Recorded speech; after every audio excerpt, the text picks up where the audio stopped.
தனிப்பெரும் கருணை அருட்பெரும் ஜோதி நினைந்து நினைந்து உணர்ந்து உணர்ந்து நினைந்து நினைந்து உணர்ந்து உணர்ந்து நெகிழ்ந்து நெகிழ்ந்து அன்பே நிறைந்து நிறைந்து ஊற்றெழும் கண்ணீரதனால் ஊற்றெழும் கண்ணீரதனால்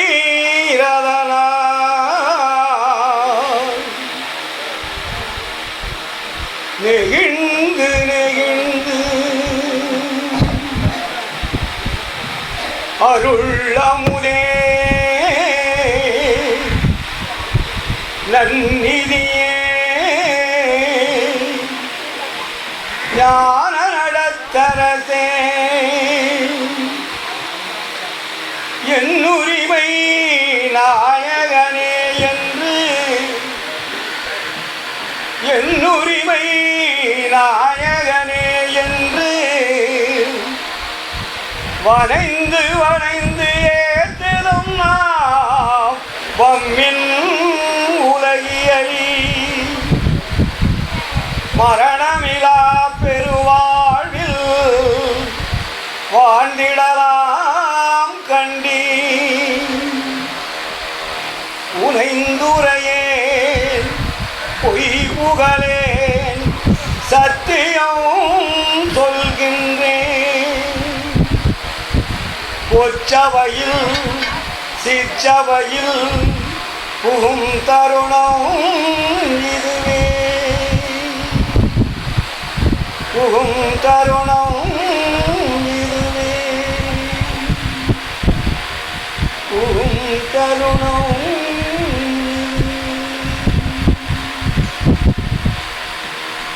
அருட்பெரும் ஜோதி அருட்பெரும் ஜோதி தனிப்பெரும் கருணை அருட்பெரும் ஜோதி ஆன்மநேய ஒருமைப்பாட்டு உரிமையுடைய சகோதர சகோதரிகளே, பல அனைவருக்கும் நன்றி கலந்த வணக்கத்தையும் வாழ்த்துக்களையும் தெரிவித்துக் கொள்கிறேன். இன்று வேளச்சேரியின் தீப அறக்கட்டளையின் சார்பாக 10ஆம் ஆண்டு ஜீவகாருண்ய எழுச்சி பெருவிழாவாக மிக சீரும் சிறப்புமாக நடைபெற்றுக் கொண்டிருக்கிறது. இந்த நிகழ்ச்சிக்கு நமது ஆன்மநேய சகோதரர் வாகை சந்தர்சேகரன் அவர்கள் வந்து அவனுடைய கருத்துரையை இங்கே பதிவு செய்துவிட்டு சென்றிருக்கிறார். நாம் அவருடைய மனதிலே இன்னும் அரசியலை சார்ந்த தமிழ் சான்றோர்கள் மற்றும் உள்ள சமூக பேரருளாளர்கள் எல்லோருக்குமே ஒரு மரியாதை செலுத்திவிட்டு அனுப்பிவிடுகிறோம். அவர்களுக்கு வள்ளலாருடைய ஆழ்ந்த கருத்துக்களை அவர்கள் ஏற்றுக்கொள்வதற்கும் நேரமில்லை, அவர்களுக்கு புரிய வைப்பதற்கும் நேரமில்லை. ஏனென்றால் இன்று சமுதாயத்திலே வள்ளலாருடைய கொள்கைகள் மேலோட்டமாக அவர்கள் தெரிந்து கொண்டிருக்கிறார்களே தவிர அவருடைய ஆழ் மனதிலே வள்ளலார் தமிழ்நாட்டிலே பிறந்து தமிழ்நாட்டிலே வளர்ந்து தமிழ்நாட்டிலே அருளை பெற்று தமிழ்நாட்டிற்கே இறைவனை வரவழைத்து தமிழ்நாட்டிலே இறைவனோடு கலந்த உலகம் போற்றும் உத்தமராக திகழ்ந்தவர் வள்ளலார். அவரை பற்றி தமிழ்நாட்டில் இருக்கக்கூடிய அரசியல்வாதிக்கும் தெரியவில்லை, ஆன்மீகவாதிகளுக்கும் தெரியவில்லை.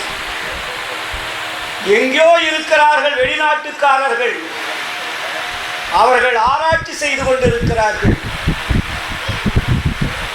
இந்த உலகம் எப்படி படைக்கப்பட்டது, உயிர்கள் எப்படி படைக்கப்பட்டது, கிரகங்கள் எப்படி படைக்கப்பட்டது, ஏன் இந்த உலகம் உருண்டையாக இருக்கிறது, ஏன் இது சுற்றி கொண்டிருக்கிறது, இது சுற்றி கொண்டிருப்பதற்கு காரணம் என்ன, இதை சுற்றி கொண்டு சுழற்சியை உருவாக்கி கொண்டிருப்பவர் யார், அவர் எங்கே இருக்கிறார், அவருடைய நாம ரூப சொரூப சுபாவங்கள் என்ன, இதுவரையில் யாருக்காவது தெரிந்திருக்கிறதா? எத்தனையோ மதங்கள் தோன்றி இருக்கிறது, சமயங்கள் தோன்றி இருக்கிறது, ஜாதிகள் தோன்றி இருக்கிறது, வாழ்க்கை முறைகள் தோன்றி இருக்கிறது. ஆனால் மனிதன் எந்த இடத்திலிருந்து வந்தான் என்பது தெரியவில்லை. மறுபடியும் எந்த இடத்திற்கு மனிதன் செல்ல வேண்டும் என்ற சட்டமும் தெரியவில்லை. இங்கே வாழ்க்கையிலே உருண்டு கொண்டிருக்கின்றோம். கேட்டால் ஏதோ சொல்லிக் கொண்டிருக்கிறோம். ஒவ்வொரு மதமும் ஒவ்வொரு கருத்துக்களை சொல்லிக் கொண்டிருக்கிறது, ஒவ்வொரு சமயமும் ஒரு கருத்துக்களை சொல்லிக் கொண்டிருக்கிறது. ஆனால் மனித வாழ்க்கையின் ரகசியம் என்ன, மனிதனுடைய பிறப்பினுடைய ரகசியம் என்ன, அவன் இறுதியிலே என்ன செய்ய வேண்டும், எங்கே செல்ல வேண்டும், எப்படி வாழ்ந்தால் அந்த இடத்திற்கு செல்ல முடியும் என்பதை இதுவரையிலே ஒரு தெளிவான உண்மையை எடுத்துரைக்கக்கூடிய உலகத்தில் எந்த ஞானியுமே கிடையாது. எல்லாமே அன்பிட். வாழ்வதற்கு வழியை சொல்லி இருக்கிறார்கள். உலகில் வாழ்க்கைக்கு எத்தனை நாள் இந்த உலக வாழ்க்கையிலே வாழ்ந்து இன்ப துன்பங்களை அடைந்து மாண்டு போயிருக்கிறீர்கள். இதனுடைய முடிவுதான் என்ன? இந்த முடிவை தெரிந்து கொள்ளக்கூடிய அறிவிருந்தும் அறியாமல் இருப்பதற்கு காரணம் என்ன? இதைத்தான் வள்ளலார் நமக்கு தெளிவுபடுத்துகிறார்.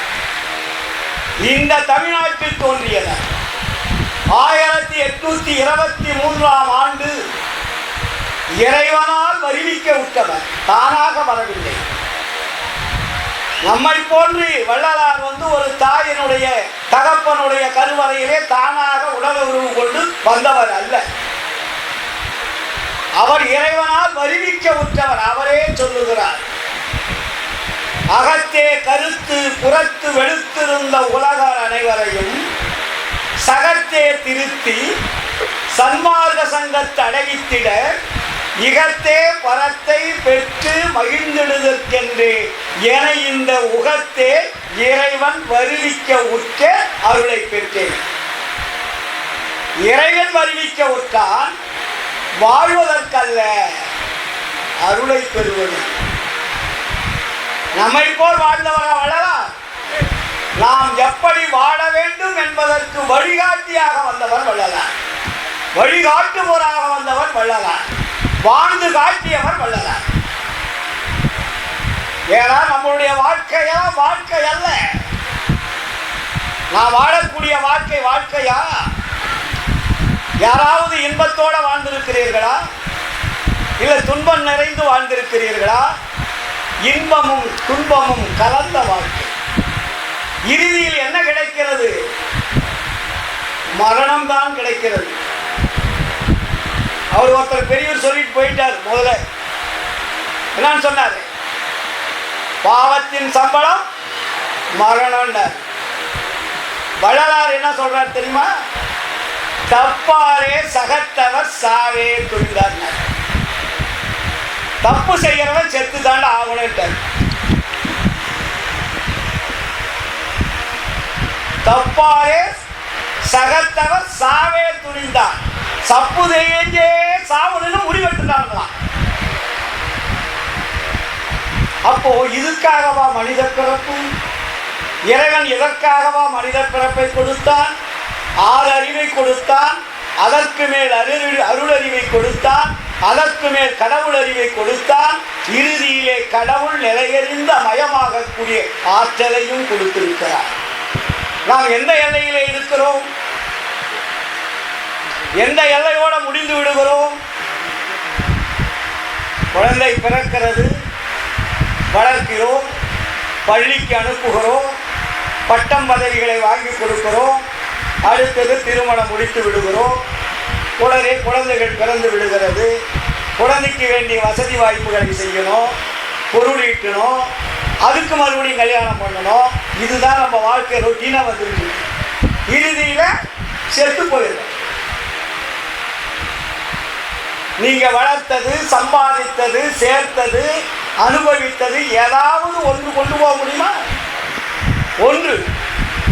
ஆனால் இத்தனை நாளாக நம்ம கூட வாழ்ந்திருந்தாரே கணவர், நம்ம கணவரையாவது நம்ம கூட்டிகிட்டு போவான்னு நினைப்பீங்களா?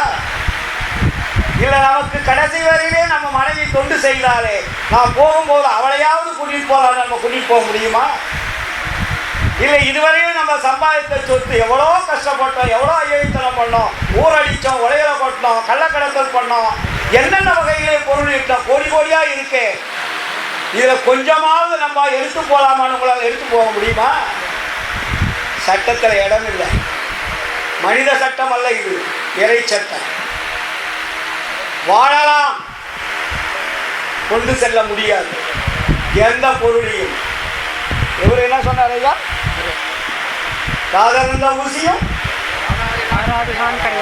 வாராதுதான் கடைவழியே. நீ ஊசி கூட உதவாது, அது கூட காது இருந்தால் நூறு வாக்கலாம். காது இருந்து போச்சுன்னா நூறு வாக்க முடியாது. அந்த ஊசி கூட உன்னால் கொண்டு போக முடியாதுன்னார் அவரு. ஆனால் வள்ளலார் வந்து என்ன சொல்கிறாரு? எந்த பொருளையும் கொண்டு போக முடியாது. இந்த உலகத்தில் சட்டம் ரெண்டு, அருள் இருக்கிறது, பொருள் இருக்கிறது. அருளை கொண்டு போகலாம், பொருளை கொண்டு போக முடியாது. இதுதான் ஆன்மீகம். இந்த உலகத்தில் ரெண்டு கொடுக்கப்பட்டு இருக்கிறது, ஒன்று பொருள், இன்னொன்று அருள். ஆனால் பொருளை கொண்டு போவதற்கு இந்த இயற்கை சட்டத்தில் இடமில்லை, அருளை கொண்டு போவதற்கு இயற்கை சட்டத்தில் இடம் உண்டு. ஏனென்றால் பொருள் என்பது இறைவன் சொத்து அல்ல, அருள் என்பது மட்டும்தான் இறைவன் சொத்து. இறைவனை காண வேண்டுமானால் இறைவனுடைய சொத்தை நீங்க கொண்டு போகணும். ஆனால் இங்கே இருக்கக்கூடியது பஞ்சபூதங்களாலான மாயையினால் உருவாக்கப்பட்ட சொத்து. மாயையினுடைய அனுமதி வெளியே கொண்டு போக முடியாது, சட்டத்தில் இடம் கிடையாது. மாயைக்கு இறைவன் தான் கொடுக்குறாரு சட்டம், கண்ட்ரோல் அவரு தான். ஆனால் செயல்பாடுகள் எல்லாம் அதனுடைய சட்டத்தை மீறி எதுவுமே செய்ய முடியாது. நம்ம சமயவாதிகள்லாம் என்ன சொல்றாங்க? ஆணவம், கண்மம், மாயைன்னு சொன்னாங்க. ஆணவம்னா என்னன்னு கேளுங்க, சொல்ல தெரியாது. மாயைன்னா என்னன்னு கேளுங்க, சரியா சொல்ல தெரியாது. கண்மம்னா என்னன்னு கேளுங்க, முழுமையா சொல்ல தெரியாது. அப்போ ஆன்மாவில் மறைத்து கொண்டிருப்பது எது? ஆணவம், கண்மம், மாயைன்னு சொல்றாங்க. வள்ளலார் என்ன சொல்றாரு? 5 மலங்களா கலந்துருக்கிறாங்க. இவன் 3 மலம் தான் சொன்னான் சமயவாதிகள். வள்ளலார் வந்து மாயை, ஆணவம், கண்மம், மாயை, மாமாயை, பெருமாயை, துவாதயம்னு சொல்லுவார். இந்த 5 மலங்கள் கடந்ததுதான் ஆன்மா. அப்போ இந்த 5 மலங்களை யார் நீக்குகின்றார்களோ அவர்களுக்கு மட்டும்தான் அருள் கிடைக்கும். மற்றவங்களுக்கு அருள் எத்தனை பிறவி எடுத்தாலும் கிடைக்காது. ஏனென்றால் அது இறைவன் கொடுத்தது அல்ல. இறைவன் கொடுத்த ஒரே ஒன்று இருக்கு. அதுல என்ன இருக்கு? ஆன்மா என்பது நம்மகிட்ட இருக்கு, எல்லாருக்கும் தெரியும். ஆனா கண்ணுல பார்க்க முடியாது. அதை பற்றி பேசிக் கொண்டிருக்கிறோம் இல்லையா? ஆணவம், கண்மம், மாயை என்பது ஆன்மாவை மறைத்துக் கொண்டிருக்கிறது. அது எங்கே இருக்கிறது? நம்ம உடம்புக்குள்ள இருக்கு. உடம்புக்குள்ள எந்த இடத்துல இருக்கு? உச்சிக்கு கீழே, உள்நாட்டுக்கு மேலே, கரணங்கள் கூட்ட மத்தியில், மூளையின் மத்தியிலே செயல்பட்டு கொண்டிருக்கிறது. அது யாருக்கும் தெரியாது. ஆனால் அது ஒரு ஒளி வட்டமானது, புள்ளி வட்டமானது. அதை சுற்றி 7 திரைகளாக மறைக்கப்பட்டிருக்குன்னு வள்ளலார் சொல்றார். மற்ற சமயவாதிகள் சொல்லியதற்கும் வள்ளலார் சொல்லியதற்கும் நேர் வித்தியாசம். அது 7 திரைகளாக மறைக்கப்பட்டிருக்கிறது. இந்த 7 திரைகளை யார் நீக்குகின்றார்களோ அவர்களுக்கு ஆன்மாவை பற்றி தெரிந்து கொள்ளலாம். ஆன்மாவை தெரிந்து கொள்வதற்கு எது தேவைன்னா அறிவு தேவை. நீங்க அறிவு துணை இல்லாத ஆன்மா கிட்ட போக முடியாது. கருணையா கிட்ட காலையில் கூட பேசிட்டு நம்ம உடம்பு 4 பிரிவுகளாக இருக்கிறது. ஒன்று இந்திரியம், இன்னொன்று கரணம், இன்னொன்று ஜீவன், இன்னொன்று ஆன்மா. அப்ப நம்ம எந்த முறையிலே வாழ்ந்து கொண்டிருக்கிறோம் என்றால் அறிவை சார்ந்து யாரும் வாழவில்லை, புத்தியை சார்ந்துதான் வாழ்ந்துட்டு இருக்கோம். புத்தி எந்த இடத்துல இருக்கு? 2வது இடத்துல இருக்கு, கரணங்கள் இருக்கு. அப்ப அந்த புத்தி கூட யாருடைய கண்ட்ரோல் இருக்கு? மனத்தினுடைய கண்ட்ரோல் இருக்கு. அதனால்தான் முதல் மனம், புத்தி, சித்தம், அகங்காரம், உள்ளம். அப்ப மனதினுடைய கண்ட்ரோல்ல தான் நீங்க வாழ்ந்து கொண்டிருக்கிறீர்கள். அறிவு என்ற கண்ட்ரோலில் நாம் வாழவில்லை. அறிவு என்பது எங்கே இருக்கிறது? ஆன்மாவில் இருக்கிறது. அப்ப ஆன்மாவிற்கு சென்று அந்த அறிவை நீங்கள் தெரிந்து கொள்ள வேண்டுமானால் எது தேவை? இங்கதான் வள்ளலார் நமக்கு ஒரு தெளிவுபடுத்துகிறார். ஆன்மாவை தெரிந்து கொள்வதற்கு அறிவு என்பது தேவை. அந்த அறிவு இருந்தால்தான் ஆன்மாவிடத்திற்கு அந்த அறிவு வழிகாட்டும். நம்ம வழிகாட்டுறது பூரா புத்தி தான் பேசிட்டு, புத்தி தான் வழிகாட்டிட்டு இருக்கு. புத்தி சொல்ற மாதிரி தான் நம்ம வாழ்ந்துட்டு இருக்கோம். புத்தி என்பது உண்மையும் பொய்யும் கலந்ததுக்கு பேரு புத்தி. அறிவு என்பது பொய் பேசாது, பொய் தெரியாது, உண்மையை மட்டும் பேசும். அது பேர் தான் அறிவு. இதைத்தான் வள்ளலார் சொல்லுவார், அறிவை அறிவால் அறிகின்ற பொழுது அனுபவமாகின்றது என்னடித்தாய். செறிவாரே பிரிவாரே தெரியாது தெரியும் திருவருள் உருவம் என்று அறியாயோ மகனே. அறிவை கொண்டு அறிவை தெரிந்தால் அருள் எங்க இருக்குதுன்னு தெரியும். அதுக்கப்புறம் என்ன சொல்றாரு? அருளை கொண்டு அருளை தெரிவினோன்றாரு. 2வது, அருளாலே அருளினை அறிகின்ற பொழுது அனுபவமாகின்றது என்னடி தொழில். தெருளாலே பிரிவாலே தெரியாது தெரியும் திருவருள் நடனம் என்று அறியாயோ மகளே. அப்ப திருவருள் ஆக்ஷன், நடனத்தை அப்பதான் பார்க்க முடியும். ஒரு அறிவை கொண்டு அறிவை தெரிந்து கொள்ள வேண்டும், இன்னொன்று அருளை கொண்டு அருளை தெரிய வேண்டும். அருளை கொண்டு அருளை தெரிகின்ற பொழுதுதான் இறைவனுடைய நடனம், ஆக்ஷன், திருவருள் நடனம் என்று அறியாயோ மகளே. அப்ப திருவருள் எப்படி செயல்படுகிறது என்பது எப்பொழுது புரியும் என்றால் அருளை பெற்றால் தான் முடியும். அருளை பெறாது இருக்கின்ற வகையில் நீங்கள் புத்தியில் பேசுகிறீர்கள், அறிவில் பேசவில்லை.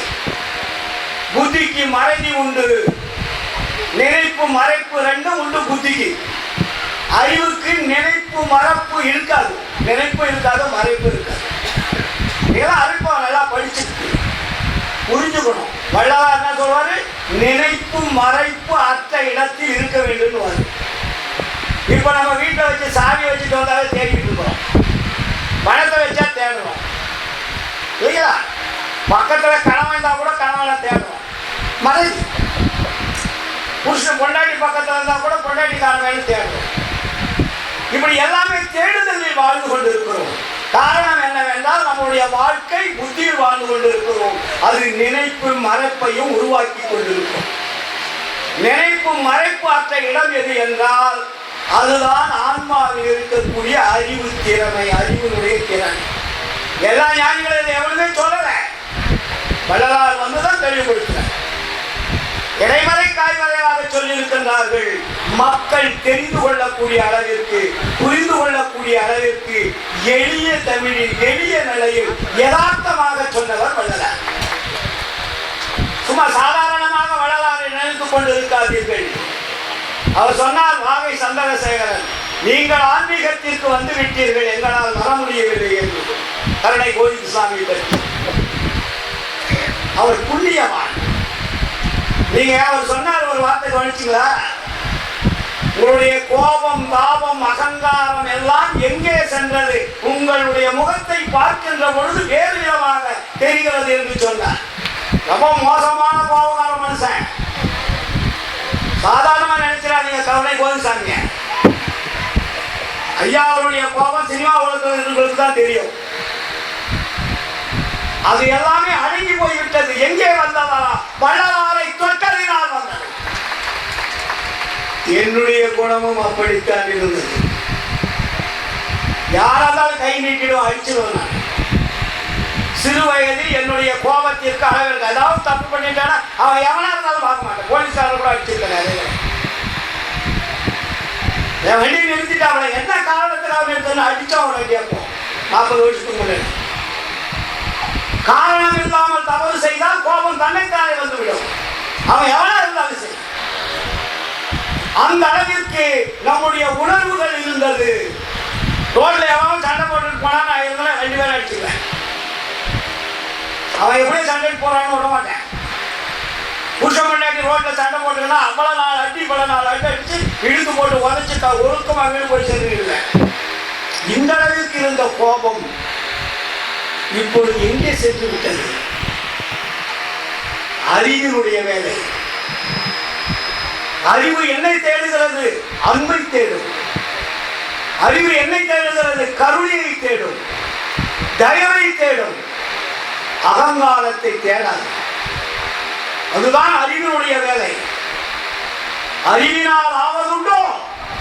திருக்குறள் சொல்றாருல்ல, நீ அறிவை தெரிந்து கொண்டால் அதனுடைய லாபம் என்னவென்று தெரியுமா? அறிவை புரிய வைப்பதுதான் சன்மார்க்கம்.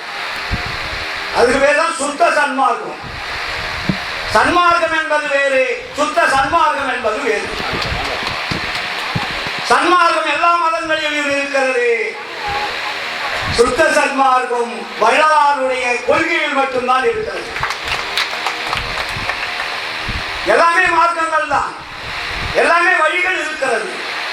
நல்வழிகளா என்றால் இல்லை, எல்லாமே தீய வழிகள். இந்த உலகத்தில் தோன்றிய மதங்கள் அத்தனையும் காட்டிய வழிகள் அத்தனையுமே தவறான வழிகள். வள்ளலார் பதிவு செஞ்சிட்டாரு. பேருற்ற உலகில் ஒரு சமயமதம் எல்லாம் பேய்பிடிப்புற்ற பிச்சு பிள்ளை விளையாட்டென்று உணர்ந்திடாது. உயிர்கள் பலவேதமுற்று அங்கும் இங்கும் போருற்று இறந்து வீண் போயின. இன்னும் வீண் போகாதபடி விரைந்தே புனிதம் ஒரு சுத்த சன்மார்க்க நெறிகாட்டி மேற்பொருளை நன்குணர்த்தி எல்லோரும் ஏறுற்ற சுகநிலை அடைந்திட புரித நீ. அங்க கொடுக்கிறார் ஒரு ஆன்சர். இந்த புரியறதுக்கு யாரு தகுதி? நீ என் பிள்ளையாதலாலே இவ்வேளை புரிக என்றிட்டன. மனத்தி வேர் என்னற்க என்ற குருவே, நீருற்ற ஒள்ளிய நெருப்பே, நெருப்பினுள் நிறைந்து இருள் அகற்றும் ஒளியே, நிற்குணானந்த பரநாத அந்த வரையோங்கும் நீதி நடராஜ பள்ளியே. கடவுளை கண்டவர் உலகத்தில் ஒருவரும் இல்லை. கண்ட கடவுள்கள் எல்லாம் உண்மை அல்ல.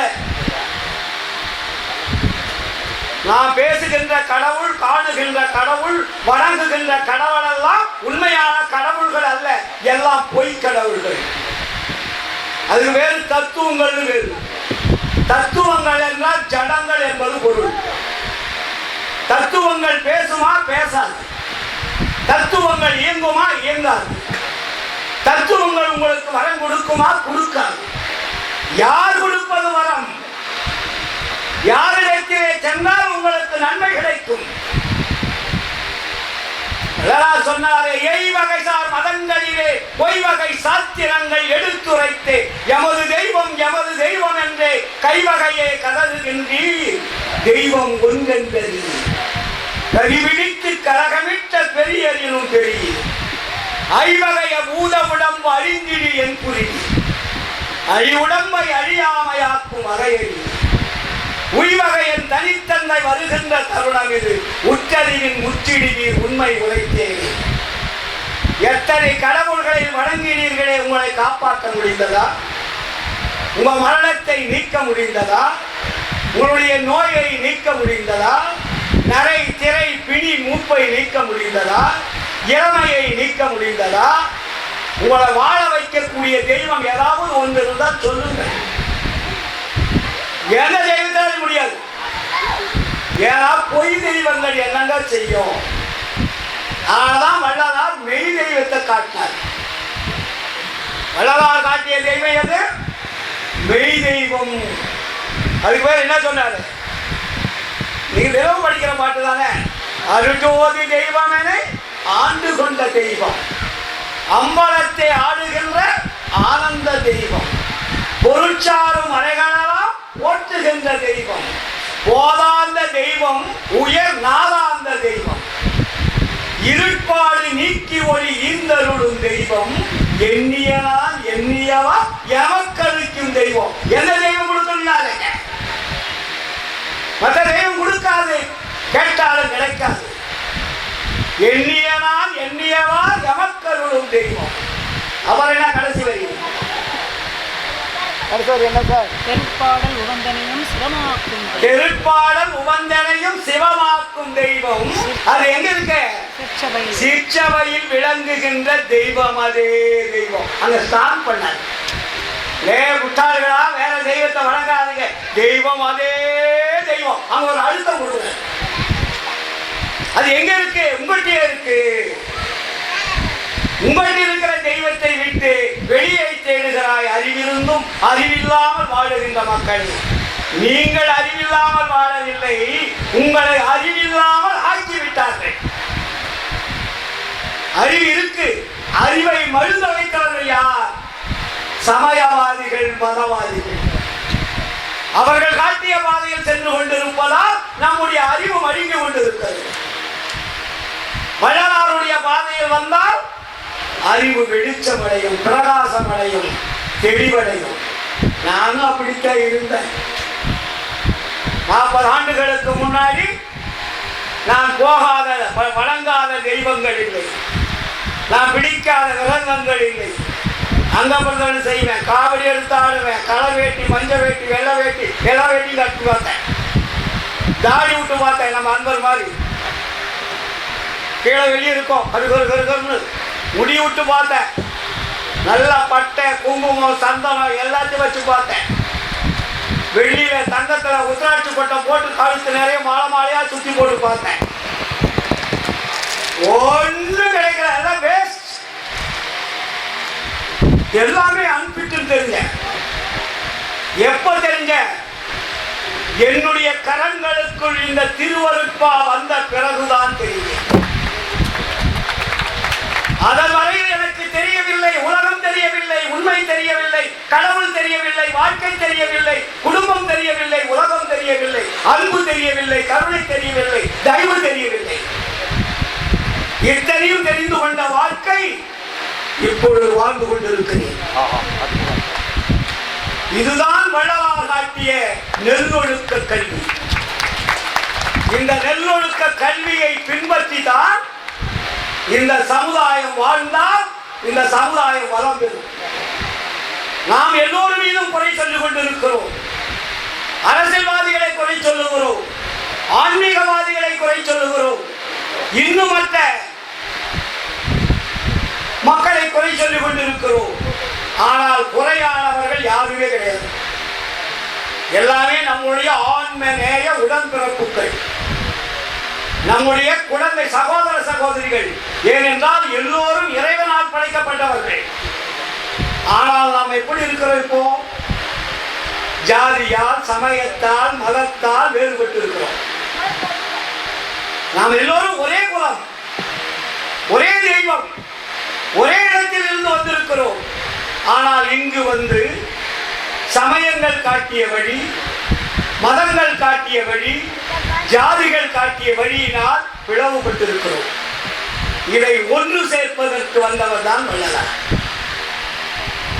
நாமெல்லாம் ஒன்று சேர்ப்பதற்கு வந்தவர் தான் நமது வள்ளல் பெருமான். அந்த ஒன்று சேர்ப்பதற்கு எது தேவை? என்ன வேணும்னு சொன்னார் வள்ளலார்? ஆன்ம நேய ஒருமைப்பாட்டு உரிமை வேண்டும். அதுக்கு பேர் என்ன? உரிமை. ஒவ்வொரு வார்த்தையிலும் அர்த்தம் ஆழமா இருக்கும். ஆன்ம நேயம் என்றால் என்ன? ஜீவநேயம் என்பது வேறு, ஆன்ம நேயம் என்பது வேறு. உயிர் இரக்கம் என்பது வேறு, ஆன்ம இரக்கம் என்பது வேறு. நம்ம உடம்புக்குள்ள எத்தனை இருக்கு? 4 பிரிவுகள் சொன்னோம் இல்லையா? இந்திரியம், கரணம், ஜீவன், ஆன்மா. இந்த 4 வேலை செய்யுது. இந்த 4 வேலை செய்யலன்னா என்ன ஆகும்? டெத்து. நம்ம பிணம் தான். ஆனா அந்த 4க்கு ஹெட் ஆஃப் த டிபார்ட்மெண்ட் எது? கையில்னா கூட வாழலாம், காலில்னா கூட வாழலாம் இல்லையா? பல்லுனா கூட ஏதோ தண்ணி குடிச்சுக்கலாம், கண்ணுனா கூட கண்ணை முடிக்கலாம். ஆனா ஆன்மா இல்லைன்னா என்ன பண்ணுவீங்க? ஆன்மா இருந்தால்தான் இந்த உடம்பை இயக்க முடியும். ஆன்மா இயக்குவதற்கு செகண்ட் ரேங்க்ல இருக்கிறது எது? அதுக்கு பேர் தான் ஜீவன். ஜீவன் என்பது உயிர். அப்போ உயிரை காப்பாற்றினால்தான் ஆன்மா நிலை பெற்று நிற்கும். உயிரை காப்பாற்றவில்லை என்றால் ஆன்மா அது ஆட்டோமேட்டிக்கா வெளியே போயிடும். அப்புறம் வள்ளலார் முதல் நம்மளை எதை கடைபிடிக்க சொன்னாரு? ஜீவ காருண்யம் போட்டார். ஆன்ம காருண்யம் போட்டாரா? ஆன்மா தான் ஹெட்டு. நீ ஆன்மாவுக்கு காருண்யம் பண்ணாதரா, ஜீவனுக்கு காருண்யம் பண்ணுங்க. அதுக்கு பேர் என்ன? ஜீவ காருண்யம் பேர் வச்சாரு. ஜீவன் என்றால் உயிர், உயிரை காப்பாற்றுவது பேரு காருண்யம். அதனால ஜீவ காருண்யம் பேர் வச்சாரு. இப்ப நம்ம சன்மார்க்க நண்பர்களா என்ன பண்றோம்? ஜீவ காருண்யத்தை கையில் எடுத்துக்கிட்டோம். அப்ப வள்ளலார் என்ன சொல்றாரு? ஜீவ காருண்யமே மோட்ச வீட்டின் திறவுகோல், ஜீவ காருண்யமே இறை வழிபாடு. இது அரசியல்வாதிகளுக்கு சொல்லணும். நம்ம ஏதோ வள்ளலாரை வச்சுக்கிட்டு சாமி கும்பிட்டு நினைச்சிட்டு அவங்க இருக்காங்க. ஜீவகாருண்யம் தான் கடவுள் வழிபாடு என்று சொன்னவர் வள்ளலார். இங்க சாமிக்கு இடம் கிடையாது, உருவத்துக்கு இடம் கிடையாது, மாலைக்கு இடம் கிடையாது, அபிஷேக ஆராதனைக்கு இடம் கிடையாது. இத்தனை வைத்துக் கொண்டு பார்த்து நாம் வழிபாடு செய்வதால் தான் அவர்கள் நம்மை பார்த்து சன்மார்க்கமும் ஒரு வழிபாட்டு முறைதான், சன்மார்க்கமும் ஒரு பக்தி முறைதான் என்று நினைத்துக் கொண்டிருக்கிறார். வள்ளலார் சொல்லியதை நாம் யாரும் முழுமையாக கடைபிடிக்கவில்லை. இது பக்தி மார்க்கம் அல்ல, இது ஞான மார்க்கம். இந்த ஞான மார்க்கத்திற்கு எது தேவை? ஜீவகாருண்யம் தான் வழிபாடு. வழிபாடு என்பது உயிர்களுக்கு உபகாரம் செய்வது வழிபாடு. 10 ஆண்டுகளாக இந்த தீப அறக்கட்டளை அதை செய்து கொண்டிருக்கிறது. அதனால்தான் அது வளர்ந்து கொண்டிருக்கிறது. ஜீவகாருண்யம் தான் அன்பை கொடுக்கும், தயவை கொடுக்கும், கருணையை கொடுக்கும். இந்த 3 பெறுவதற்கு எது தேவை என்றால் ஜீவகாருண்யம் தேவை. வழிபாட்டில் கிடைக்காது என்றார் வள்ளலாரே. நீ அங்க பிரதர்சனம் செஞ்சா கிடைக்காது, ஆலய வழிபாடு செஞ்சா கிடைக்காது, பிரார்த்தனை இருந்தால் கிடைக்காது, விரதம் இருந்தால் கிடைக்காது. ஆனால் ஜீவகாருண்யத்தின் லாபமே என்ன சொன்னாரு? அன்பு. ஜீவகாருண்யத்தின் லாபம் என்ன? அன்புனர். அன்பை பெற்றால்தான் கருணை என்பது கூடும். கருணை நிறைவடைந்தால்தான் அருள் என்பது வரும். அதுக்கு பேசிக் எது தேவை? ஜீவகாருண்யம் என்ற கருவியை கையில் எடுக்க வேண்டும். ஜீவகாருண்யம் செய்பவர்களுக்கு என்ன உருவாகும் தெரியுமா? பாலகிருஷ்ண ஐயாவை பார்த்தா தெரியும். கட்டுங்கய்யா. ஜீவகாருண்யம் உண்டாக உண்டாக என்ன கிடைக்கிறாங்க? ஆன்ம நெகிழ்ச்சி, ஆன்ம உருக்கம் உண்டாகும். ஜீவகாருண்யத்தில் என்ன கிடைக்குது? ஆன்ம நெகிழ்ச்சி, ஆன்ம உருக்கம். பக்தியால் என்ன கிடைக்குது? பிரிச்சு சொல்ல, பக்தியில் என்ன கிடைக்குது? மன உருக்கம், மன நெகிழ்ச்சி. அதோட அது செகண்ட் ரேங்க், அவுட் ஆயினது, அது வெளியே போயிடும். ஆன்ம நெகிழ்ச்சி, ஆன்ம உருக்கம் நிறைவேற்றது. அதை அசைக்க முடியாது, அழிக்க முடியாது. அதனால்தான் ஜீவகாருண்யம் என்பது ஆன்ம நெகிழ்ச்சி, ஆன்ம உருக்கம். ஆன்ம நெகிழ்ச்சி, ஆன்ம உருக்கம் உண்டானால் கருணை நிறையும். அங்க என்ன நிறையும்? கருணை. அந்த பாடி பூரா கருணை நிறையும். கருணை ஒன்றே வடிவாகி பிறர்களுக்கு அடுத்த கடும் துயர் அச்சமாதிகளை தவிர்க்கும் நல் வரம்தான் நல்குதல் எனக்கு இச்சைதான் என்றாய். இல்லையா? அப்ப என்ன சொன்னார் ஆகவல்ல? எங்கே கருணை இயற்கையில் உள்ளன அங்கே விளங்கிய அருட்பெருஞ்சோதி. கருணை என்பது தானாக வருமா? நம்ம கருணை இருந்தா வந்துடும் சொல்றோம். கருணை வராது, செயலால் தான் வரும். சொல்லால் செயலால் இது ரெண்டும் இருந்தால்தான் கருணை வரும். அதுக்கு என்ன சொன்னார் வள்ளலாறு? இந்த ஜீவகாருண்யத்திற்கு நீங்கள் வாழும் வழிக்கு அதுக்கு ஒரு தலைப்பு கொடுக்கிறார். என்ன சொல்றாரு? படிக்கிறீங்களே சன்மாதிகள், சொல்லுங்களேன். ஜீவகாருண்ய ஒழுக்கொண்டு பேர் வச்சார். அதுக்கு பேர் என்ன? ஜீவகாருண்ய ஒழுக்கம். நீங்கள் ஜீவகாருண்யம் என்பது சொல்லால் வாக்கால் பேசிவிட்டு செல்வதல்ல. நீங்கள் கடைபிடிக்க வேண்டியது வேறு ஒழுக்கம். கடைபிடிக்கிறதுனா அது ஒழுக்கம் வேறு கிடையாது. எதை பின்பற்றுகிறீர்களோ அது பின்பற்றினால் அதுக்கு ஒழுக்கம் பேரு. அதனால்தான் ஜீவகாருண்யமே மோட்ச வீட்டின் திறவுகோல் சொல்லிட்டாரு. அந்த ஜீவகாருண்யம் என்ன கிடைக்குன்னா சாவிதான் கிடைக்கும். வள்ளலார் வந்து சும்மா விளையாட்டுக்கு சொல்லிட்டு போயிட்டா நினைக்காதீங்க. ஜீவகாருண்யம் செய்தால் என்ன கிடைக்கும்? சாவி கிடைக்கும். மோட்ச வீட்டின் திறவுகோல். திறவுகோல் என்பது சாவி, கையில் வாங்கிக்கலாம். ஆனா நீங்க போய் கதவை திறந்தீங்கன்னா திறக்குமா என்றால் திறக்காது. சாவி கையில் வச்சுக்கீங்க, அங்கே கதவு என்பது திறக்காது. ஏனென்றால் உள்ளே தாழ்பால் போடப்பட்டிருக்கிறது. வெளியே பூட்டு தொங்குது, கதவு இருக்குது. வெளி பூட்டை திறந்துட்டீங்க, தட்டுறீங்க, அது போகாது. உள்ள இருக்கிற ஆள் திறக்கணும். உள்ள இருக்கிற ஆள் திறந்தாதான் நீங்க உள்ள போக முடியும். அதுக்கு ஒரு ஆள், நம்ம ஆள் பெரிய ஆள், ஒரு ஆள் 2000 வருஷத்துக்கு முன்னாடி சொல்லிட்டு போயிட்டாரு. என்ன சொன்னாரு?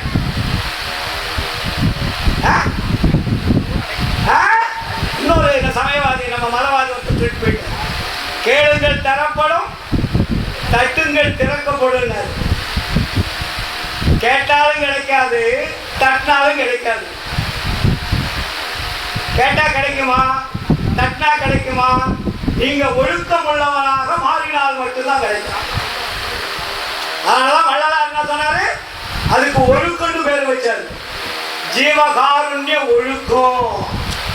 அப்ப ஜீவகாருண்ய ஒழுக்கத்துல என்னென்ன ஒழுக்கம் நம்மளை கடைபிடிக்க சொன்னாரு? 2 ஒழுக்கத்தை மட்டும் கடைபிடிக்கப்பா, அதுக்கு மேல உங்களுக்கு தேவையில்லை அப்படின்ட்டார். அப்ப 2 ஒழுக்கம் என்ன? இந்திரிய ஒழுக்கம், கரண ஒழுக்கம். இந்த இந்திரிய ஒழுக்கம், கரண ஒழுக்கத்தை நம்ம எப்படி கடைபிடிக்கிறது? கடைபிடிப்பதற்கு எது எது தடையாக இருக்கிறது? கடைபிடிக்கலான்னு பேசுறீங்க, படிக்கிறீங்க, மேடையில நிறைய பாடுறீங்க, பேசுறீங்க. ஆனா அதை எதை விட்டால் இது நமக்கு பலன் கொடுக்கணும் புரிஞ்சுக்கிட்டீங்களா? இதெல்லாம் இருக்கிறீங்க. இன்னைக்கு எத்தனை பேர் வந்திருக்கிறாங்க, எல்லாருக்கிட்டையுமே ஒவ்வொரு சின்னம் இருக்கு.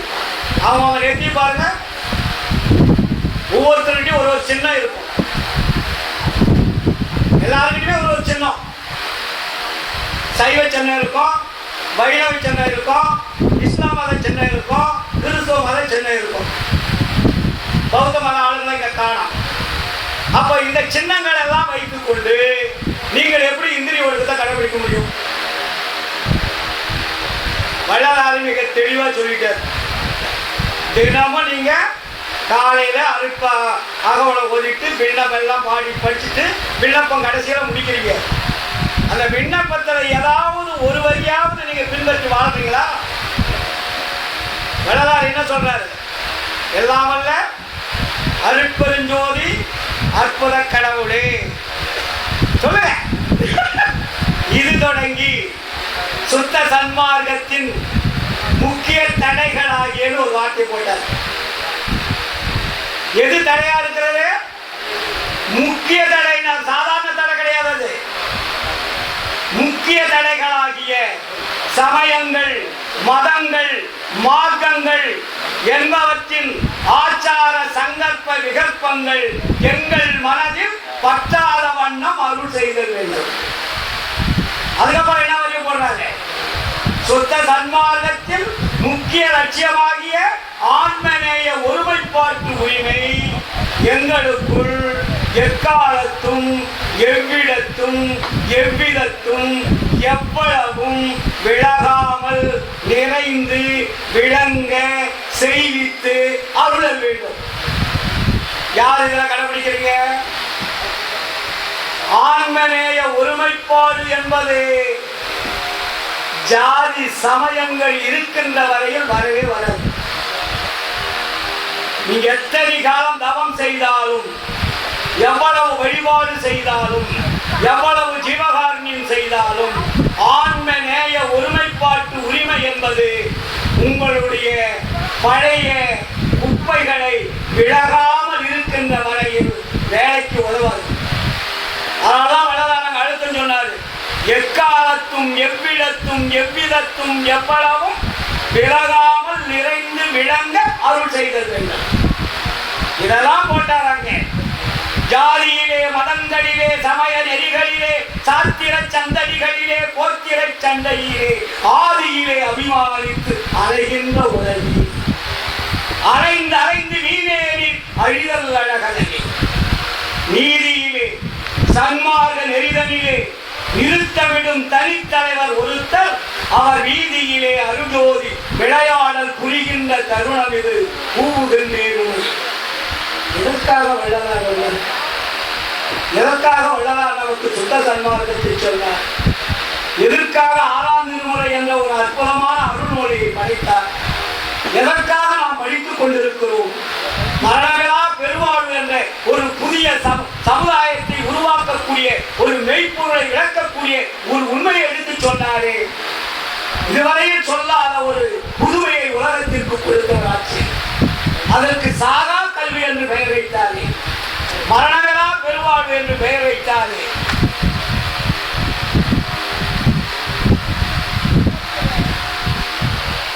அப்படி நாம் ஒவ்வொரு நாளும் சிந்திக்க வேண்டும். நம்மை தடுத்துக் கொண்டிருப்பது சமயங்கள், மதங்கள் தான். அதில் இருக்கிற குப்பைகள் தான். வீட்டிலே நம்ம குப்பையை சேர்த்துட்டா அதை வெளியே தள்ளினாதான் வீடு சுத்தமா இருக்கும். தினமும் தள்ளணும். இன்னைக்கு ஒரு நாளைக்கு தள்ளிட்டா விழுதா, மறுபடியும் நாளைக்கு கூட்டணும், நாளைக்கு வெளிக்கணும். அப்ப குப்பைகள் என்பது இந்த உலகத்தில் நிறைந்து இருக்கிறது. அது தினமும் தொலைத்து கொண்டே இருக்கிறது. அது என்ன குப்பை என்றால் ஜாதி, சமய, மதம் என்ற குப்பைகள். இதை யாரு தூக்கி எறிகிறார்களோ அவர்களுக்குத்தான் விசாரம் என்ற உண்மை தெளிவாகும். அதுக்கு பேர் தான் சத்து விசாரம் கொண்ட. வளரா 2 வழிகள். ஒன்று, சாவி கிடைக்கும், திறக்க முடியாது. ஜீவகாருண்யத்தினால் மோட்ச வீட்டின் திறவுகோல் கிடைக்கும், ஆனால் பூத்து திறக்கப்பட மாட்டாது. இன்னொன்று சத்து விசாரம். சத்து விசாரம் என்றால் கடவுள் யார் என்பதை அறிந்து அவர் சொல்லுவதை கேட்டு மெய் ஒழுக்கத்தோட வாழுகின்ற பொழுதுதான் அன்பும் அருளும் கருணையும் நிறைந்து அருள் சுரக்கின்ற பொழுது கடவுள் தானாக திறப்பார். நீங்க கேட்க வேண்டியது, உங்க ஆன்மாவில் இருக்கக்கூடிய திரைகள் பட பட பட பட பட திறந்துடும். இதைத்தான் வள்ளலார் சொன்னார், கடந்தேன் கரை அடைந்தேன் கோவில் கதவு திறந்திடப்பேன். காட்சியெல்லாம் கண்டேன், உடல் குளிர்ந்தேன், உயிர் கிடந்தேன், உள்ளதெல்லாம் தடைத்தேன், உள்ளபடி உள்ள பொருள் உள்ளவனாய் நிறைந்தேன். அப்ப என்ன நடந்ததா? இடதவிக்கும் சித்தியலாம் என்பதம் ஒன்றிடவே இத்தனையும் பெற்றேன் திருச்சிற்றம்பலமே. பாட்டையெல்லாம் பாடுகின்றேன், பரந்தரும் என் உலந்தனிலே கலந்து நிறைந்தேன். இந்த பாட்டை தினம் படிக்கிறீங்களே. அவர் இன்னொரு பாட்டாவே சொல்லுவாரு, காட்டை எல்லாம் கடந்துள்ளது நாட்டை அடைந்து கலிநகர்ப்பன் மதிர்காட்சி கண்குளிரக் கண்டே. கோட்டையெல்லாம் கொடி நாட்டி கோலமிட பார்த்தேன். கோயிலின் மேல் வாயிலே குறைகளெல்லாம் தவித்தேன். சேட்டையற்று கருவியலாம் என்பதன் என்னிடவே சித்தியெல்லாம் பெற்றேன் நான் திருச்சிற்றம்பலம். பாட்டையெல்லாம் பாடுகின்றேன். பரந்தருவின் முரந்தனிலே கலந்து நிறைந்தருளே. சும்மா விளையாட்டல்ல சன்மார்க்கம். சன்மார்க்கம் என்பது பேசுவதல்ல.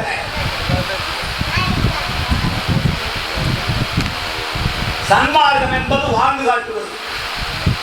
எல்லாரும் கடவுளை தேடி போனாங்க நாட்டுல. வள்ளலார் கடவுளை தேடி போனாரா? எத்தனையோ நாயன்மார்கள், சித்தர்கள், யோகிகள், ஞானிகள், பக்தர்கள் எல்லோருமே கடவுளை தேடி அலைந்தவர்கள் தான். ஆனா வள்ளலார் கடவுளை தேடி எங்கேயுமே போகல. அவருண்டு அவர் வேலை உண்டு கரெக்டா இருந்தார் இல்லையா? அப்ப யார் வந்தாரு வள்ளலார் தேடி? கடவுள் வந்தார். இப்படி ஒரு ஞான குழந்தையை கண்டு கழிக்க வேண்டும் என்ற எண்ணத்தில் பேராசை கொண்டு வந்தார். சாதாரண ஆசை கிடையாது ஆண்டவருக்கு, பேராசை. நமக்கு பேராசை இருப்பது என்ன? பொருள் சேர்க்கணும், பணம் சேர்க்கணும், வீடு கட்டணும், 4 பேர் மரியாதையை மாலை போடணும், பட்டம் பதவி புகழ் வேண்டும், இதுதான் பேராசை. ஆனால் வள்ளலார் ஆண்டவருக்கு ஒரு ஆசை இருந்தது. வள்ளலாருக்கு ஆசை இல்லை, ஆண்டவருக்கு ஆசை இருந்தது. அந்த ஆசையை தீர்த்தவர் வள்ளலார். உலகத்துல ஆண்டவருடைய ஆசையை நிறைவேற்றியவர் வள்ளலார். உலகத்துல ஒரு வயது கிடையாது. அதனால்தான் நீ நினைத்த நன்மையெல்லாம் யாம் அறிந்தோ நினையே நேர்காணம் வந்தவன். நேர்காணம்னா என்ன? இன்ட்யூ. நேர்காணம்லாம் இன்ட்யூ. எப்படி மந்திரிகளை போய் போட்டோ திருவெல்லாம் போய் நேர்காணல் பண்ணுவான், டிவி நிருபர்கள்லாம் போவான். என்ன சொல்றாரு அதை மக்களுக்கு தெரியப்படுத்தணும். ஆனா ஆண்டவரை வள்ளலார்கிட்ட நேர்காணல். இவரை கேட்டு ஆண்டவர் தான் சொல்றாரு, வள்ளலார் சொல்லல. நம்மளாம் வள்ளலார் சொன்னார் நினைச்சுக்கிட்டு இருக்கிறது இல்லையா? நம்மளாம் வள்ளலார் சொன்னார் வள்ளலார் சொன்னார் வள்ளலார் சொன்னார் தான் படிச்சுட்டு இருக்கிறோம், பேசிட்டு இருக்கிறோம். வள்ளலார் சொல்லவே இல்லை. எந்த வார்த்தையும் வள்ளலார் சொல்லல. அது தெரியுமா நமக்கு? வள்ளலாரை இறைவன் பயன்படுத்திக் கொண்டார். இறைவன் யாரை பயன்படுத்திக் கொண்டார்? வள்ளலாரை பயன்படுத்திக் கொண்டார்.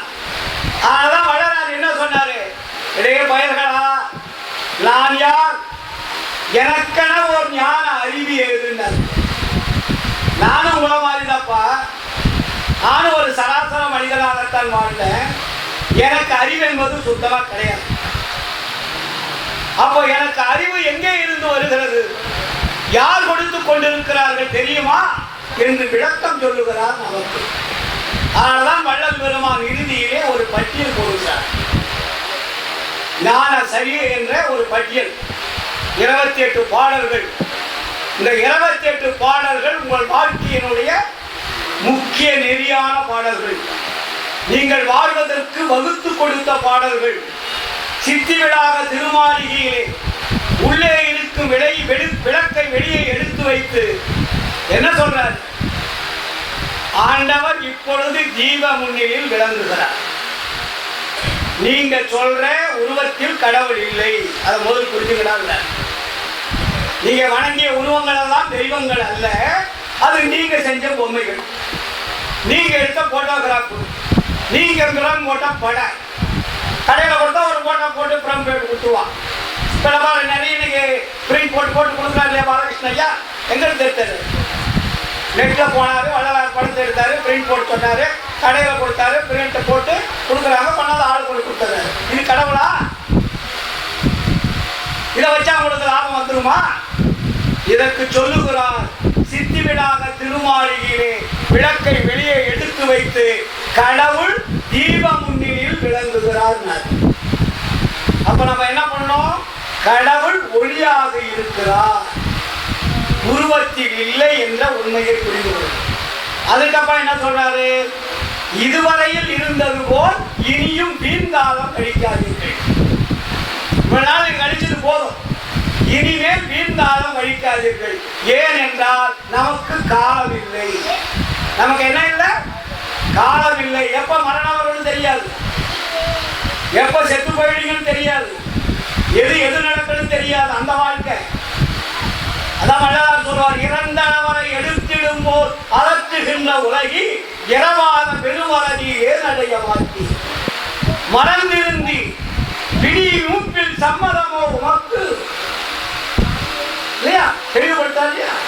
சிறந்திடு சன்மார்க்கம் ஒன்று பிடி மூப்பு மரணம் சேராமல் வைத்திடுவார். வர்மி நீங்க கூப்பிடாது. அப்ப நம்ம என்ன புரிஞ்சுக்கிட்டு இருக்கிறோம்?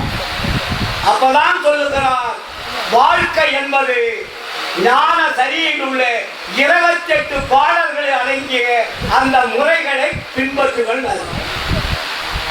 அப்ப அந்த முறையை நம்ம பின்பற்றணும்னா நமக்கு எல்லாமே கிடைக்கும். அதுதானே முதல் பாட்டு. என்ன பாட்டு அது? நினைந்து நினைந்து உணர்ந்து உணர்ந்து நெகிழ்ந்து நெகிழ்ந்து அன்பே நிறைந்து நிறைந்து. எது நிறையணும்? அன்பு நிறையணும். எதை நினைக்கணும்? கடவுளை நினைக்கணும், ஜீவர்களை நினைக்கணும். ஒன்ன மட்டும் நினைச்சா போதாது, உன்னுடைய ஆன்மனைய உடன்பிறப்புகளை நினைக்கணும். நினைந்து நினைந்து உணர்ந்து உணர்ந்து நெகிழ்ந்து நெகிழ்ந்து அன்பே நிறைந்து நிறைந்து. அப்ப என்ன வருமா? அன்பு நிறைகின்ற பொழுது ஊற்றெடும் கண்ணீர் அதனால் உடம்பு நனைந்து நனைந்து. அதுக்கப்புறம் என்ன வரும்? அருள்ளமுதே நன்னிதியே. இந்த நிதி அல்ல, நன்னிதியே ஞான நடத்தரசே என்னுரிமை நாயகனே என்று. அப்ப வனைந்து வனைந்து ஏத்துதுமாம் வம்மின் உலகியலி. நம்மளை கூப்பிடலாம் பார்த்தீங்கன்னா எவ்வளோ அழகா கேட்டோமா? என்ன கிடைக்கும்? மரணமிலா பெருவாழ்வில் வாழ்ந்திடலாம் கண்டி. மற்ற மாதிரி நான் சொல்லலப்பா, திருட்டு பசங்க சொன்ன மாதிரி நான் சொல்லல. புனைந்துரையே பொய் புகழேன் சத்தியம் சொல்கின்றேன் கொச்சவையில் சீச்சவையில் புகும் ருணம் இதுவேன்னு சொன்னாங்க. எங்க சொல்றாரு?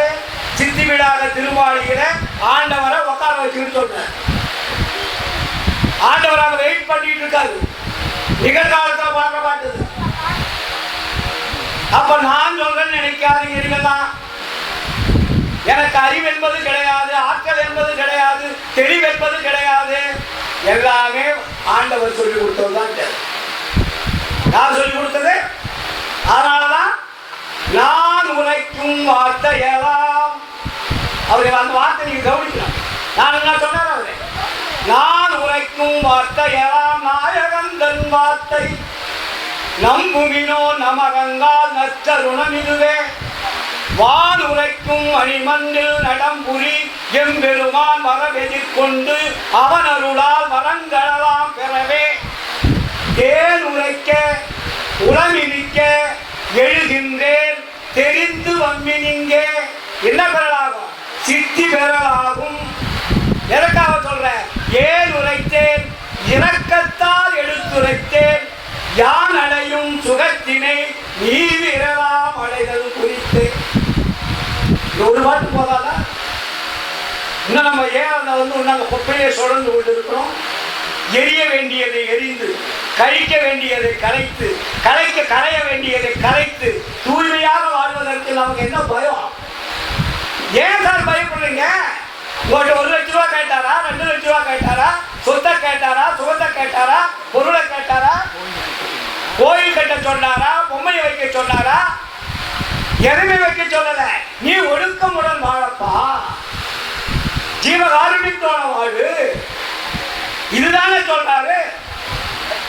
அதனாலதான் அவரு நான் மற்றவன் சொன்ன மாதிரி சொல்லல. மற்றவெல்லாம் பொய் சொல்லிட்டு போயிட்டான். இறைவன் என்ன மெய்ய மட்டும் தான் சொல்ல சொன்னாரு, பொய் கலக்காத மெய்ய சொல்லுப்பான்னு சொன்னாரு. அதனால நான் என்ன சொல்றேன்? உண்மை உரைக்கின்றேன். ஏன் உண்மை உரைக்கிறேன்? உண்மை உரைக்கின்றேன். உவந்தடங்கி உலகி உரையிலனில் சந்தேகித்து உளறி அழியாதி என்மையினால் என நினையி யார் இருக்கான்? என்னுள் அமர்ந்து இறைவன் இசைக்கின்றான். இதை கேண்மின் நீவி தன்மையோடு சுத்த சிவ சன்மார்க்க நெறியில் சார்ந்து விரைந்து ஏறுவினோ சத்தியவாள் வழிக்க கண்மைதரும் ஒரு பெருஞ்சி கடவுளென புகழும் கருணை நிதி வருகின்ற தருணம் இதுதானே. எளிய தமிழ் தானே, யதார்த்த தமிழ் தானே, புரியும் தமிழ் தானே. என்ன நமக்கு கஷ்டம்? இதனால நமக்கு என்ன நம்ம கேட்கிறாரு ஆண்டவர்? ஒரு பைசா கேட்கல. நீங்க ஒழுக்கமுடன் வாழணும், வந்த இடத்திற்கு திரும்பி சொல்லணும். சப்ஜெக்ட் வரணும். இப்ப கடைசியில ஏன் இதெல்லாம் எதுக்கு சொல்றாருன்னா, வந்த இடம் தெரியல, நமக்கு தடுமாறிட்டோம். சமவாதிகள் பல வழிகளை காட்டிட்டாங்க, நேர் வழி எது என்பது தெரியவில்லை. இப்ப நம்ம வழி தேடிக்கிட்டு இருக்கோம். வழியை காட்டுவதற்கு தான் வள்ளலார் வந்தார். அதுக்கு பேர் தான் சுத்த சன்மார்க்க நெறின்னு பேரு. அப்ப வழியை காட்டுவதற்கு என்ன வேணும்? முதல்ல சாலை வேணும். சாலை என்ன? வழி. வழி தெரியாம போக முடியாது இல்லையா? மற்றவங்க ஏதோ வழி காமிச்சுட்டு போயிட்டான். ஆனா வள்ளலார் வந்து நமக்கு என்ன காமிச்சார்? வழி தர்மசாலை என்ற வழி காமிச்சார். 1867 இந்த வழியாதான் நீங்க வந்தாதான் அருள் கிடைக்குன்னு ஒரு நிர்ணயம் பண்ணிட்டாரு. சட்டத்தை வந்து பிக்ஸ் பண்ணிட்டாரு. வள்ளலார் ஆலயத்தை கட்டினாரா? முதல்ல சத்தியஞான சபையை கட்டினாரா? கடவுளை முதல்ல அறிமுகப்படுத்தினாரா? இல்லை. முதலில் நீங்கள் கடவுளை அறிவதற்கும் அருளை பெறுவதற்கும் ஒரு வழி தேவை. அந்த வழிதான் சன்மார்க்க சுத்த சன்மார்க்க தர்மசாலைன்னு வச்சார். தர்மசாலை என்றால் வழி, போகும் வழி.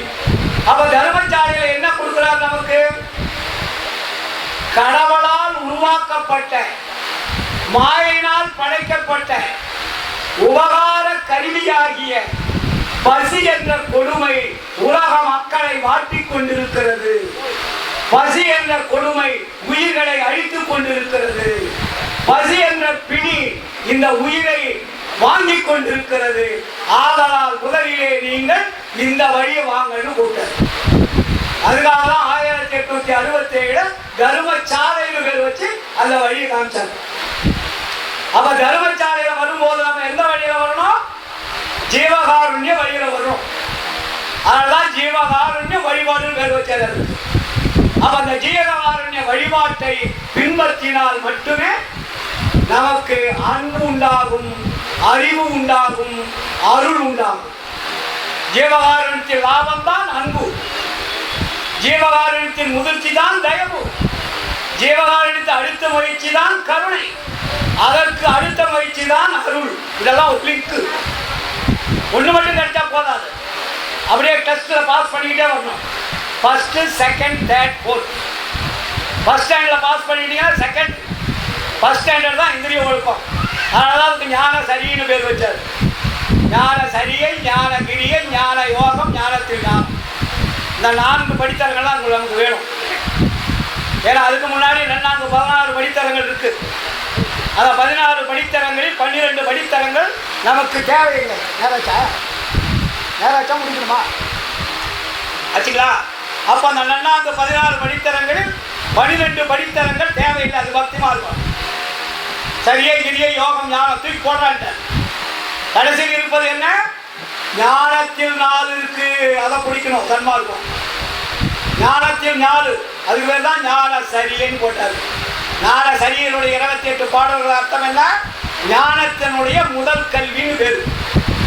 ஞான சரியை, ஞான கிரியை, ஞான யோகம், ஞானத்தில் ஞானம். இந்த 4 கிளாஸ் தான் சன்மார்க்கம் இருக்குது. முன்னாடி 14 கிளாஸ் வச்சான். 14 கிளாஸ் நமக்கு தேவையில்லை. முன்னாடி எல்லாம் படிச்சுட்டோம். அது பூரா வேஸ்ட். இப்பொழுது ஞான சரியை, ஞான கிரியை, ஞான யோகம், ஞானத்தில் ஞானம். இந்த 4 படித்தரங்களை கடைபிடித்தால் அருள் என்பது தானா கிடைக்கும். ஏன்னா இது பேசணும், நம்ம பேசிக்கிட்டே இருக்கலாம். மரணமரா பெருவாழ்வு என்ற எஜ்ஜிக்கே நம்ம வரல. அருள் என்பது எப்படி சுரக்கும்? அருள் எங்கே இருக்கிறது? அதோட சுவை என்ன, அதனுடைய தன்மை என்ன, அது எப்படி சுரக்கும், அது கல்லுமா இருக்குமா, திரவமாக இருக்குமா, உருண்டையா இருக்குமா, மணியா இருக்குமா, எதை இருக்கு வள்ளலார் சொல்லிவிட்டார். இதையெல்லாம் நாம் கடைபிடித்தால் மட்டுமே மரணத்தை வெல்ல முடியும். மரணத்தை வெல்றதுன்னு சாதாரண விஷயம் என்னதுங்க, வள்ளலார் ஈஸியா பண்ணிட்டார். நோவாது நோன்பெறைகள் ஓற்றவரும் சாகா வரம் என போல் சார்ந்தவரும் என்ன சொல்றார் அடுத்தது, தேவா நின் பேரொருவர் என் போல் பெற்றவரும் எவ்வுலகில் ஒரு வார்த்தை போட்டார். எவ்வுலகில் யார் உல சச்சேரி அறை. இந்த உலகத்தில் யாராவது இருந்தா கொண்டாந்து காட்டுங்க. ஒரு வயது இல்லைங்க. சற்றே அறை சச்சேரி இப்ப அந்த டைம்லாம் கிடையாது. சொல்லு, இப்பயே சொல்லு. ஆண்டவர்கிட்ட கேட்டார். யார்கிட்ட கேட்கல, ஆண்டவர்கிட்ட கேட்டாரு. அவர் வந்து அருளை கொடுக்க வராரு. கொடுக்கிறேன், நான் எடுத்துக்குவேன். இதுக்கு முன்னாடி யாராவது பெற்றுட்டான்னு சொல்லுவான். அப்படி சொன்னா நான் என்ன பதில் சொல்றது? ஆனா சொல்லுன்னா நீ ஒருவன் தான், வேறு ஒருவரும் இல்லைட்டார் ஆண்டவர்.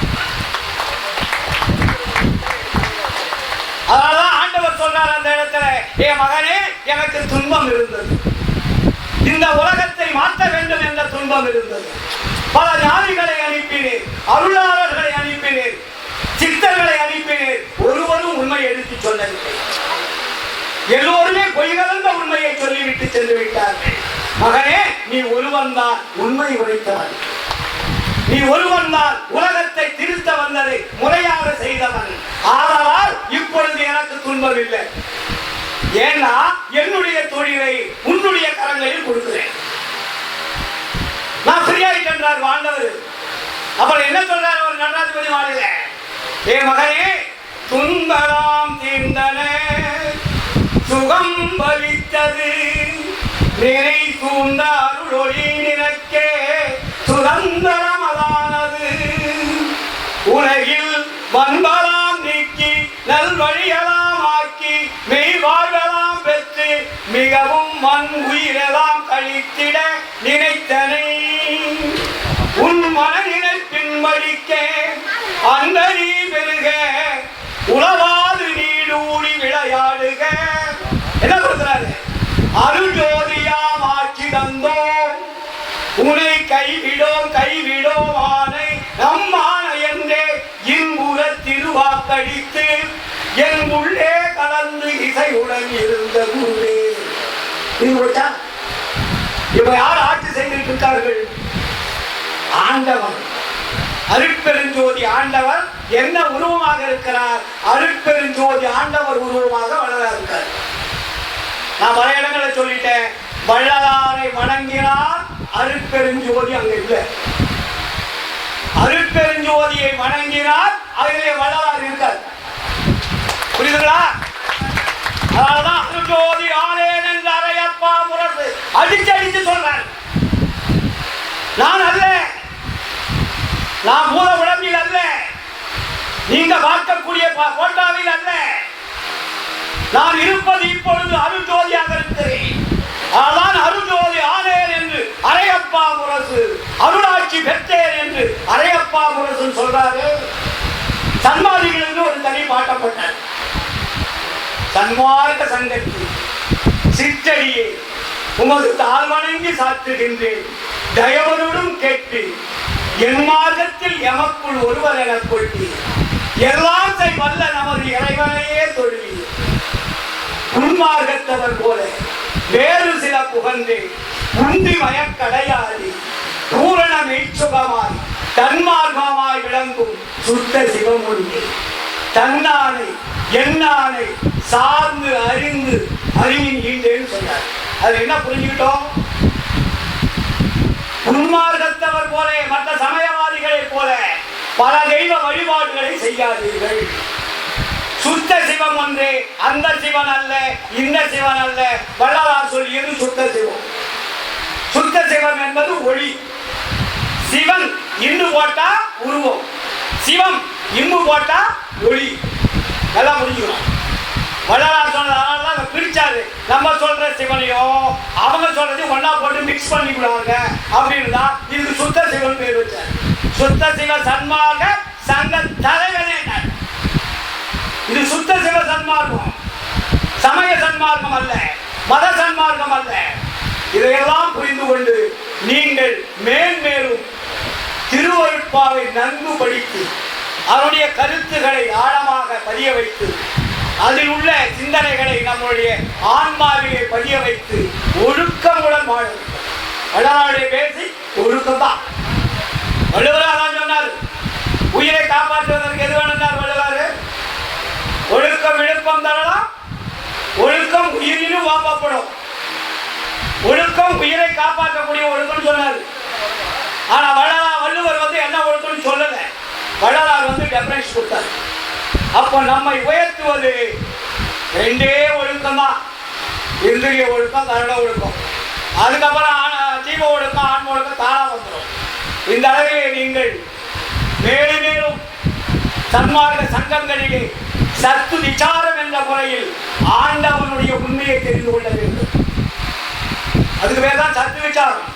சத்து விசாரம்னா வாதம் பண்ணிட்டு இருப்பதல்ல, இடைவிடாது இறைவனிடத்திலே தொடர்பு கொண்டு நான் யார், நான் எங்கிருந்து வந்தேன், எதற்காக வந்தேன், ஏன் மரணம் வருகிறது, மரணத்தை தடுப்பதற்கு என்ன வழி இருக்கிறது, வள்ளலார் சொன்ன வழியை நான் வாழ்வதற்கு தயாராக இருக்கிறேன் என்று விரைந்து விரைந்து அதிலே நுழைந்து விசாரம் செய்து அதன்படி வாழக்கூடிய வாழ்க்கை வாழக்கூடிய எவனோ அவன் சத்துவை தருகிறான். அதுதான் சத்து விசாரம். சத்துள்ள உண்மை விஷயங்களை தெரிந்து உண்மையான இறை அருளை பெற்று ஆன்மாவை நெகிழ வைத்து பூத உடம்பை ஒன்று ஒன்றாக கரைத்து அந்த ஆன்ம உடம்பை சேர்த்து அருள் உடம்பாக மாற்றி அந்த மெய்ப்பொருளுடைய இல்லத்திற்கு எந்த ரூபத்தில் வந்தமோ அந்த ரூபத்தில் தான் செல்ல முடியும். நாம வந்தது பூத உடம்போட வரல, பூத உடம்போட வந்தா பூத உடம்போட ஆன்மா குடிவாரு. நான் வரும்போடு வந்த உடம்பு என்ன உடம்பு? ஒளி உடம்பு. அதுக்கு பேர் தான் ஆன்ம தேகம். ஆன்ம தேகம் என்பது ஒளி உடம்புன்னு பேரு. நீங்க இந்த உடம்பை ஒளி உடம்பாக மாற்றினாதான் ஆண்டவர் கூப்பிடுவார். அதான் ஊன உடம்பே ஒளி உடம்பாய் ஓங்கி நிற்க ஞான அமுதம் நல்கிய நாயகனே. ஏன்னா மன்னவெல்லாம் பூத உடம்போட முத்தி அடைஞ்சிட்டேன், சித்தி அடைஞ்சிட்டேன், சொர்க்கம் போயிட்டேன், கைலாயம் போயிட்டேன் சொன்னாங்க. அது அல்ல வாழ்க்கை. அதெல்லாம் வள்ளலார் போட்டார். வையகத்தீர் வானகத்தீர் மற்றகத்தீர் உமது வாழ்க்கையெல்லாம் மதித்து மயந்தாய். உயகத்தே ஒரு மரண வாதனையை தவிர்த்த வாழ்க்கையதே வாழ்க்கையென மதித்ததனை பெறவே செய்யகத்தே விரும்பி இங்கே வந்துவிடுகிறார். அந்த வாழ்க்கை கிடையாது. இந்த உடம்பை ஆன்ம உடம்பாக மாற்றி அருளுடம்பாக மாற்றினால் மட்டுமே இறைவனிடத்தை செல்ல முடியும். அதற்குத்தான் அனுமதி உண்டு, மற்ற உடம்பிற்கு அனுமதி கிடையாது என்பதை தெளிவுபடுத்திக் கொண்டு வாழுங்கள். அடுத்தபடியாக நமது சென்னை மாநகரிலே மிக சிறப்பான முறையிலே உலக அளவிலே அத்தனை உலகமும் கண்டு கழிக்கக்கூடிய அளவிற்கு ஒரு மாபெரும் உலக சன்மார்க்க மாநாடு இன்னும் ஒரு 8 மாதங்களிலே நடைபெற உள்ளது. ஜூன் மாதம், மே, ஜூன் இல்லையா, ஏப்ரல் மேலே நடைபெற உள்ளது. ஏப்ரல் மே 2 மாதங்களே ஏதோ ஒரு நாள், ஏதோ ஒரு மாதம், தேதி, இடமெல்லாம் நாம் தேடிக்கொண்டிருக்கிறோம். அது ஒரு பெரிய அளவிலே உலகத்தில் இருக்கக்கூடிய அத்தனை பேரும் இங்கே சன்மார்க்க சொற்பொழிவு ஏற்றவும் எல்லோரும் கண்டிகளிக்கவும் மக்களுக்கு சத்த சன்மார்க்கம் என்றால் என்ன என்பதை இந்த உலக மக்களுக்கு புரிய வைப்பதற்குமான அந்த மாநாடு நடைபெறுகிறது. அதற்கு உண்டான வேலைப்பாடுகள் எல்லாம் நேற்றில் இருந்து ஆரம்பமாகிவிட்டது. இதுவரையில் எத்தனையோ மாநாடுகள் நடத்தியிருக்கலாம். ஆனால் இருந்தாலும் இந்த மாநாடு சுத்த சன்மார்க்க மாநாடு, சுத்த சன்மார்க்க எழுச்சி மாநாடு, கலப்படம் இல்லாத மாநாடு. வருபவர்கள் பேச்சை கண்டுகளிக்கலாம், சமயவாதிகள் பேசுவதற்கு அனுமதி கிடையாது. நல்லா புரியுங்க. சன்மார்க்கத்தினுடைய உண்மைகளை தெரிந்து கொள்ள வேண்டும் மற்றவர்கள். ஆனால் அவர்கள் குழப்புவதற்காக வேலை ஏற்பட்டார். அதே மாதிரி இப்ப சொல்றது, சந்திரசேகர் கொஞ்ச நேரம் இருந்திருந்தாருன்னா நிறைய புரிஞ்சிருப்பார். நல்ல மனிதன், சிந்திக்க தெரிஞ்சவர், பகுத்தறிவாளர். அவர்களுக்கு அரசியல் என்ற நேரம் இல்லாமல் அரசியலே அலைந்து கொண்டிருப்பதால் வள்ளலாரை பற்றி புரிந்து கொள்வதற்குண்டான வாய்ப்புகள் குறைவாக இருக்கிறது. கலைஞர் அப்படிதான், அண்ணா அப்படிதான், பெரியார் அப்படிதான். பெரியார் சொன்னது கூட யார் சொன்னது? வள்ளலார் சொன்னதுதான் பெரியார் சொன்னார். அண்ணாதான் சொன்னது என்ன சொன்னாரு? ஏழையின் சிரிப்பு வள்ளலாரின் காப்பியை கிடைச்சதுதான். ஜீவகாருண்ய வழிபாடுனார். வசித்த ஏழைகளுக்கு உணவு அளிப்பதே கடவுள் வழிபாடு யார் சொன்னார்? முதல்ல வள்ளலார் தான் சொன்னார். அண்ணா பெரியார் என்ன சொன்னாரு? கடவுளை கற்பித்தவன் முட்டாளன்னு சொன்னாரு. எங்கிருந்து சரக்கு எடுத்தாரு? அருட்பாவிலிருந்து எடுத்த சரக்கு. அதுக்கு முன்னாடி அவரு ஈஸ்வர கோயில் தர்மகர்த்தா, எனக்கு தெரியும். அருட்பாவில் இருக்கக்கூடிய சரக்கை எடுத்து வேறொரு விதமாக தமிழகம் உலக மக்களுக்கு கற்பித்தார்கள். சரக்கெல்லாம் அருட்பாவில் எடுக்கிறதா. பாரதியார் எங்க எடுத்தாரு? பாரதிதாசன் எங்க எடுத்தாரு? எல்லோருமே அருட்பாவில் இருந்த சரக்கை எடுத்து அவரவர்கள் கொடுத்ததாக பறைசாற்றி கொண்டிருக்கிறார்கள். எல்லாமே அருட்பாவில் இருக்கிறது என்று கூறிக்கொண்டு எல்லோரும் நீங்கள் குறிப்பிட்ட ஆனால் இங்க இருக்கக்கூடியவர்கள் அத்தனை பேருமே நீங்கள் எல்லோரும் ஜீவகாருண்யத்தை கடைபிடித்து மேன்மேலும் வளர்ச்சி அடைந்து உங்கள் வாழ்க்கை வளம் பெற எல்லா வல்ல அருட்பெருஞ்சோதி ஆண்டவர் அருள் புரிய வேண்டும் என்று கேட்டுக்கொண்டு இந்த வாய்ப்பளித்த அத்தனை அன்புள்ளங்களுக்கும் மனவார்ந்த நகைச்சியும் வாழ்த்துக்களையும் தெரிவித்துக் கொண்டு எனது உரையை நிறைவு செய்கிறேன். நன்றி, வணக்கம், வாழ்த்துக்கள். அவர் நம்ம துறை அவர்கள் வரல, அதனால நான் எடுத்துக்கிட்டே இருந்துட்டேன். யாரவரு? நம்ம ராஜமூர்த்தி வந்தோம்னா நான் இப்ப நான் முடிச்சிருப்பேன். அவர் வராதனால அவருடைய நேரத்தை இன்னும் கொஞ்சம் அதிகமாக எடுத்து உங்களுக்கு போதிக்க வேண்டிய ஒரு கட்டாயத்தின் ஆளாச்சு. ஆனால் முழுமை பெறாது. பேசியது தொடரும். ஏன்னா நம்ம இன்னும் எல்லைக்கு வரல. ஆரம்பத்தில் சொன்னா மரணமெலா பெருவாள் தான் கொடுத்தாங்க. மரணமெலா பெருவாள் என்பது ஒரு மாபெரும் சத்தை. அதை புரிஞ்சுக்கிட்டோம்னா எல்லாமே சரியா போயிடும். அதனால நேரம் காலம் கிடைக்கும் போது பேசுவோம் என்று கூறுது. அடுத்து பேசியவர்கள் இருக்கிறார்கள். அவர்களுக்கு வழிவிட்டு என்னுடைய இடத்தை தள்ளி வைக்கிறேன். நன்றி, வணக்கம், வாழ்த்துக்கள். ஒரு பல்கலைக்கழகம் உரையாற்றி இருக்கிறது. எது சன்மார்க்கம்? சுத்த சன்மார்க்கம் எது? சமர சன்மார்க்கம் எது? அருட்பிரகாச வள்ளலார் என்ன உணர்த்தி இருக்கிறார்? எப்படி புரிந்து கொள்ள வேண்டும்? இப்படி எத்தனை தத்துவங்களை இந்த நேரத்தில் நமக்கு பகிர்ந்தளித்திருக்கிறார். இது போன்ற வரலாறை சரியாக புரிந்து கொண்ட, உண்மைகளை தைரியமாக எடுத்துரைக்கின்ற ஆற்றல் பெற்ற ஒரு உரையாளர், அருளாளராக திகழ்ந்து கொண்டிருக்கின்ற மரியாதைக்குரிய ஐயா, அருட்பா பல்கலைக்கழகம் ஆராய்ச்சியாளர், இப்படி பல சிறப்புகளை பெற்றிருக்கின்ற ஈரோடு கதிர்வேலனார் அவர்கள் ஆற்றிய உரை இன்னும் ஈர்த்து கொண்டிருக்கிறது. நேரம் கருதியே முடிக்க சொல்லியிருக்கிறோம். ஆனாலும் அவர் கூறிய கருத்துக்கள் முடிவு பெறாமல் இன்னும் நீண்டு கொண்டே இருக்கிறது நம் இதயத்தில். ஐயா அவர்களுக்கு நன்றியும் வாழ்த்துக்களும். உங்கள் கரகோஷம் இன்னும் பலமாக இருக்கட்டும்.